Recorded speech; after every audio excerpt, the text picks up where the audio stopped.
আপনারা কোথা থেকে আসছেন? উগান্ডা থেকে। হ্যাঁ,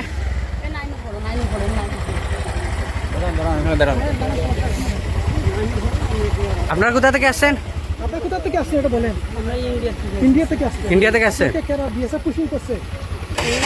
বলেছে যে আমাদের বাস স্ট্যান্ডে আগে দেবে, এখন কোথায় নিয়ে সেটা কি বাস স্ট্যান্ডের লাইন? না, এটা তো বাস স্ট্যান্ড। তাহলে আমাদের একটু নিয়ে হেল্প করেন, আপনাদের বোনের মতন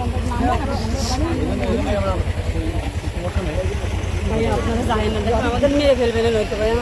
হ্যাঁ, আপনারা চলে গেলে আমাদের মেরে ফেলবেন। কারা মেরে ফেলবে? এরা আমাদের থেকে জানেন না ভাইয়া, দেখেন আমাদের ছোট ছোট বাচ্চা আছে মানে। আপনারা কোথা থেকে আসছেন? আমরা ইন্ডিয়া থেকে এসেছি। ইন্ডিয়া কিভাবে আসছেন? আমরা ইন্ডিয়া থেকে বর্ডার ক্রস করে মানে এসেছি এই পাশে, কিন্তু আমরা ওই সাহেব আমাদের বলেছে যে আমাদের বাস স্ট্যান্ড আগে দেবে, কিন্তু আগে না দিয়ে ওরা চলে গেছে আমাদের। এখন এরা একটু সাথে ছিল রিক্সা লাগা। হ্যাঁ হ্যাঁ, আমাদের একটু নিয়ে চলেন না, দেখেন আপনারা যা বলতে বলবেন আমরা সব বলবো। আমাদের ছোট ছোট বাচ্চা আছে, দেখেন আমাদের দেশ। আপনারা শুনেন, আমরা হচ্ছে আমাদের দেশের আইন কানুন হচ্ছে আমরা শ্রদ্ধা করি। আমরা দেশের মানুষ, তাহলে আমাদের একটু উপকার করবেন।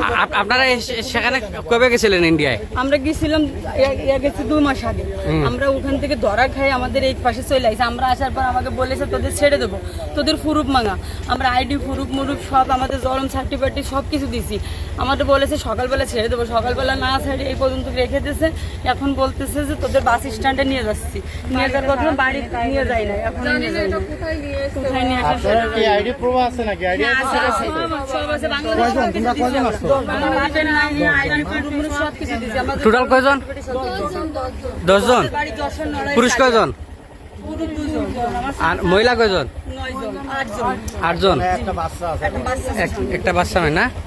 আচ্ছা, আপনার বাড়ি কোথায়? সবার বাড়ি যশোর নড়াইল, কালে একজনের বাড়ি খালি খুলনা। একজনের বাড়ি খুলনা। কার? সাতক্ষীরা। নাম কি আপনার? সালমা।